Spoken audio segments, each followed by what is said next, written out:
तुला अग्निदिव्य करावं लागेल, पण देवा मी त्यासाठी सक्षम आहे याची जाणीव तुला आहे, आणि म्हणूनच हे अग्निदिव्य माझ्या जीवनात घडणार आहे. मी समर्थ आहे.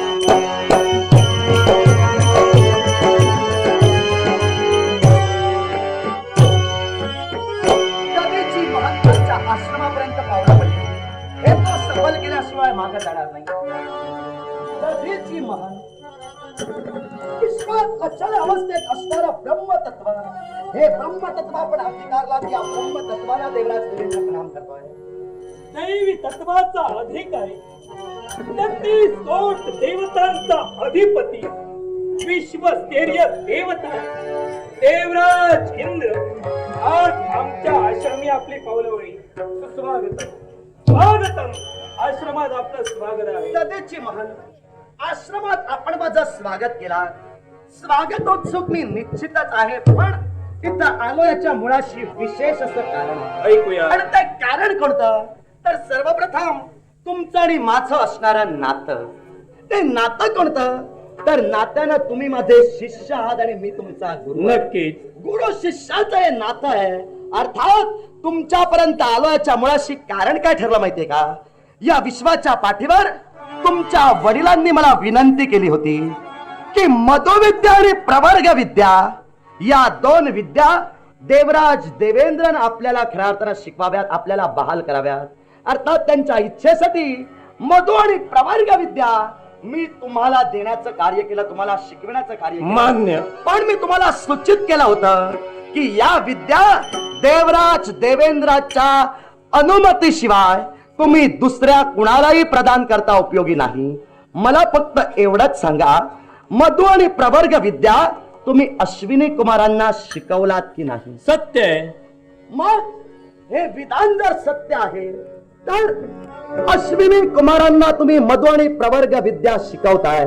मी तुम्हाला सूचित केला होता माझ्या अनुज्ञेशिवाय त्या तुम्ही कुणालाही देऊ नये.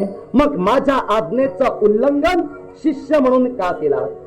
शिष्य म्हणून जरी आज्ञेचं उल्लंघन झालं असेल आणि तुमच्या न्यायकक्षेत जरी मी अपराधी असेल, तरी सुद्धा अश्विनी कुमारे देवतातीलच घटक आहेत. देवतातील घटक असून सुद्धा दैवी तत्वात किंवा देवतांमध्ये ते एक प्रमुख वैद्य आहेत.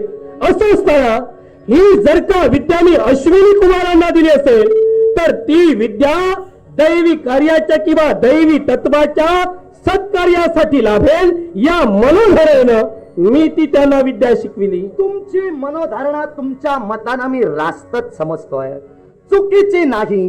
पण माझं विधान काय होतं, एका गुरुनं शिष्याला आज्ञा केली होती की माझ्या इच्छेशिवाय या विद्या दुसऱ्याला तुम्ही द्यायच्या नाहीत, आणि म्हणूनच माझ्या आज्ञेची कुठेतरी प्रतारणा माझ्या शिष्यानं केली, आणि म्हणूनच त्या माझ्या शिष्याला समर्पक जाब विचारण्यासाठी मी आलोय. का माझी आज्ञा तुम्हाला घ्यावीशी वाटली नाही? अश्विनी कुमारांना मधु आणि प्रवर्ग विद्या देताना गुरुदेव देवराज देवेंद्र महाराज या विद्या मी त्यांना देण्यासाठी पुढे जातोय, आपली आज्ञा आहे की नाही हे सांगण्याची का तुम्हाला गरज वाटली नाही? देवराज, विश्वाच्या ठिकाणी विद्या किंवा ज्ञान हे संचयन करण्यासाठी असतं की संपादन करण्यासाठी असतं? विश्वाच्या ठिकाणी ज्ञान हे संपादन केल्यानंतर ते संचयन करण्यासाठी नसतं. विद्या विनयेनं सोबत आहे, अर्थात ती एकामेकांना दिल्यानं त्याची वाढ होत असते. अर्थात विद्या ही संचयित करून ठेवायची नसते, ती एकामेकांना द्यायचीच असते. मग तेच ज्ञान दिल्यानं जर का ज्ञान वाढत असेल, मग दैवी तत्वाला ते ज्ञान देऊन मी स्वतःच्या ज्ञानात जर का भर पाडली असेल, काय चूक केलंय मी? माझी आज्ञा तुम्ही का घेतला नाहीत याचा हा माझा मुद्दा आहे. अर्थात ज्ञान संचयित करून ठेवा असं मी तुम्हाला म्हटलं नव्हतं. या विश्वाच्या पाठीवर प्रत्येकानं ज्ञानी निश्चितच व्हावं.